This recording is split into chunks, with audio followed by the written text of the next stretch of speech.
This is a carbon bicycle frame built in China. It retails for only $649 US. So that's very cheap for a carbon frame. But how good is this frame actually? What is the quality and is it safe to ride?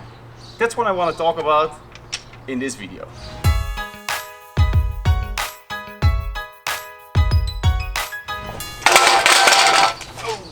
What's up guys? What's up cycling fanatics? Welcome back to another video. Today I'm going to be talking about Chinese carbon bike products. This is a Trifox X16, a carbon bike frame that Trifox had sent me to do a review on.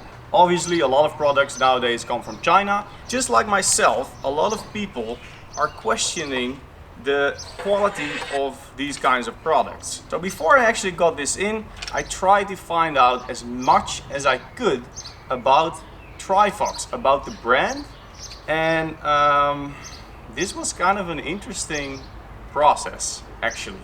So one thing I want to share before we continue with this video is that Trifox sent this frame to me for free, but they're not paying me to do this video.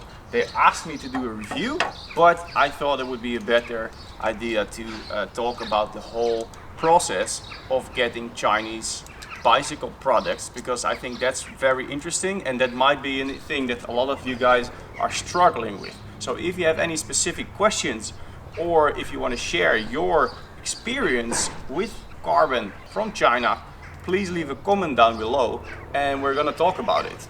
Also, I have nothing negative specific against Trifox. I just want to take this as an example and talk about the whole Chinese products lineup and how you can find out if a product like this is actually safe and of a high quality or not. I did reach out to a carbon company in the Netherlands to ask if they would be able to scan the frame and maybe even, you know, sand it down to the raw carbon or cut it in half or whatever, but I haven't heard back from them. So if there's anyone that can do that for me, here we go. We can use this frame and we can test the quality from the inside. So what's the first place when you look for a review or information about any products nowadays? YouTube, right? That's why you're watching this video right now. So I went onto YouTube, tried to find a review of a Trifox bike. I couldn't find a review. There's a few videos about a mountain bike from Trifox, but nothing about the road bikes.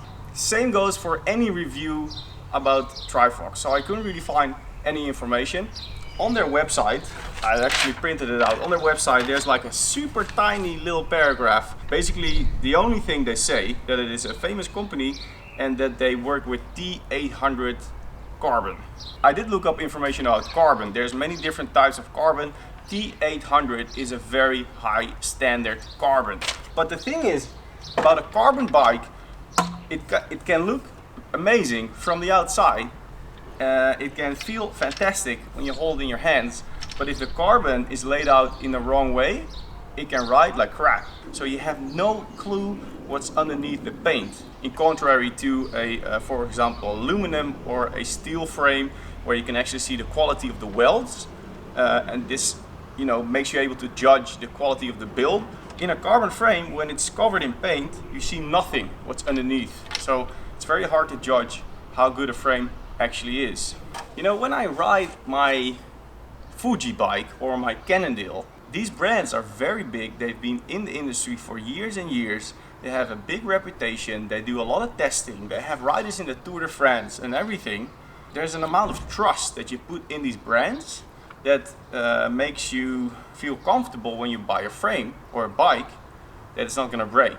With Trifox, I have no idea. I have never heard of the bike before. I wanted to find out myself. So I sent Trifox a list of questions to find out more about their brand and the bike. I wanted to know what the quality was of this frame that I was going to be riding. Where would they build the frame? How is the mold produced? What kind of mold are you using? What kind of tests have been done on the frame to make sure of the quality and the durability? What was the whole process into designing the frame? Is there other bike brands that are made in the same company or in the same factory? Do you use standard molds or do you create your own molds? do you test compatibility with other group sets of the biggest brands, and would there be any parts that don't fit? I had some massive issues with building my gravel bike with different parts that didn't fit or were different compatibility, so I was wondering what the whole compatibility or testing process was on Trifox. I asked if she could send me some photos or videos of the testing process, of the building process, maybe some of the factory. How is the painting process of the frame? All of these questions are coming from interest, but also because Trifox asked me to do a review and I wanted to share valuable information. From all these questions, I got zero answers. She just couldn't reply to my questions, and so I asked if she could get me in touch with a mechanic or an engineer, but they didn't talk English, so that wasn't an option. The only thing she told me that it was high quality and it was D800 carbon, which I could already read on the website. She did send me, after another couple emails, one little video of a testing rig, because I was asking how they would be testing the frames, but that's it. So the only thing I can do right now is to show you how it comes out of the box and what I think of the frame as I see it now. Like I already said, from the outside you can't judge the quality of the carbon, you cannot say anything about how it rides until I would build this into a complete bike. So as soon as I got in the box, I noticed that there was a hole on the side of the box, and the derailleur pad was actually sticking out. I opened the box and it seemed to be filled with soft foam, which was good, but there was still quite some wiggle room in the box for the frame to move around, and obviously they didn't protect this kind of sharp derailleur hanger good enough that made it stick out of the box. A better solution would probably just to take it off and just package it around the edges of the frame. It was wrapped completely with this styrofoam, and it was wrapped with plastic with sticky tape. This was actually very difficult to take off.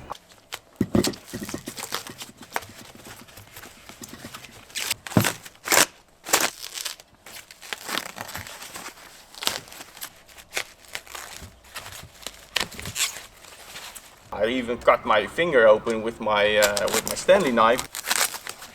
Ow, fuck. I would expect the whole paint job to be very protected because of the foam. But still, when I would look over the frame, it seems that it was not like 100% clean and scratch free. I would personally not worry about that at all, but if you're very picky on the paint job, then maybe that could be a problem. The paint job itself, I think, was not that good. There were a few spots around the bottom bracket that were kind of ugly. Of course, you will screw in the bottom bracket, so you might not really see it. There's other parts of the frame where the clear coat is just not super smooth. In general, it looks fine. If you look at it from a distance, definitely looks very nice. I do want to remind you that this is only a $650 frame, so it is very cheap. So we cannot expect the highest quality of every single component or part of this frame. If you have a frame painted at a professional, you're probably gonna have to pay them at least $600 just for the paint. So as a reference. A few other things is the headset where the bearings would go in. I thought they were very rough. So the finishing of the carbon inside of the headset wasn't very nice. I actually had a hard time to get in the lower bearing. From my experience, this should just slide in kind of smooth, but there was some unfinished carbon inside of the headset that kind of made it not go in very smooth. So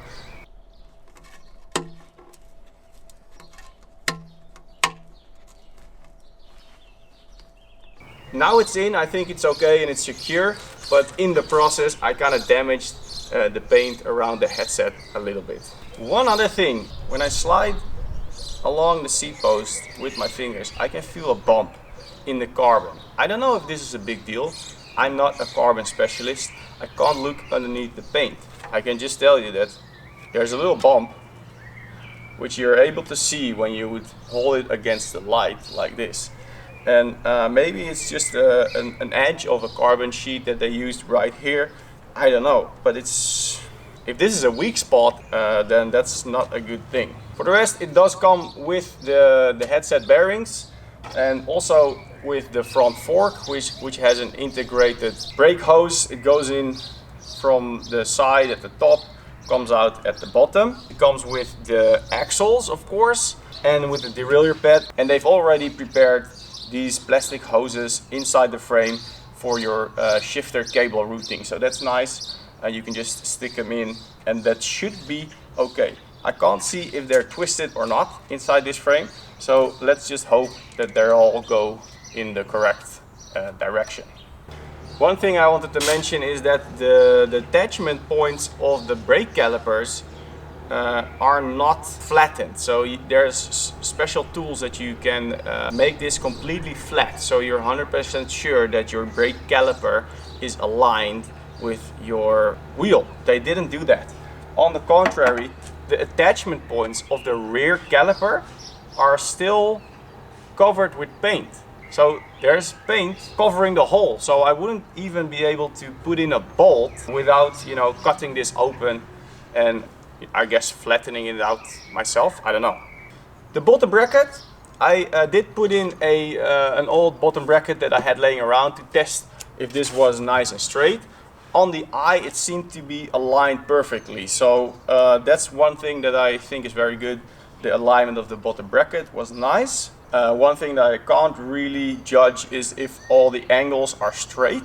I don't have the tools for that. I have seen another review video from Habini, which is another YouTube guy. He is a mechanic and an engineer, and he was actually very positive about his Trifox frame that he got in. He did test some of the angles and stuff, and he mentioned that everything was really straight. Seat post. It comes with a specific seat post with a certain shape that fits straight into the frame, and of course this integrated seat clamp that goes in here. That's very nice. It is flush with the frame. You don't see it. There's this little plastic thing that I think it needs to go on top of this, but I'm pretty sure that when you ride and the air comes underneath, this will start to flap. So I don't think that I'm actually going to use this. The only location where I would see it fit is here, but I don't understand why they have this. So as a conclusion, how safe is a Chinese bicycle frame? How can you judge the quality of a frame that you can't find any information about? Well, you can't. So it's kind of hit and miss until you you find enough reviews or you build enough trust in a certain brand that you can just buy it and you're 100% sure that the quality is secure. So at this moment, I'm sorry Trifox, but I don't know what the quality is of this frame. I gave them a lot of opportunity to send me information and to convince me of their product, but just judging the frame that they send me, it's a cheap frame, so it's probably still a lot for what you pay. But looking at the finishing of the carbon in the edges and the paint job that is not like super good, I don't know if they have the same quality underneath the paint in the carbon sheet. So I don't know if I really trust riding this frame and sending it down a hill with 100 kilometers an hour and then hitting a pothole. What if I'm the first one that does that and it breaks? I don't know. Nothing negative about Trifox. I just want to mention that again. This is an example for so many other Chinese carbon brands out there that are starting up and are selling their bikes for cheap. Just do your research, know what you order, know what to expect, and if there's anyone that wants to help me to test this frame, if it's legit or not, leave a comment down below. They did offer me an affiliate program, so I think there's a link in the description. If you want to buy some of these carbon parts, you can use that link. It gets you a discount. Yeah, just have a look at their website and see what you think. That's it for now, guys. Make sure you check out the rest of my videos. There's going to be a playlist of me cycling all over Europe right here. Subscribe to the channel. I'm going to see you next time. See ya! En nu wordt het echt heel warm.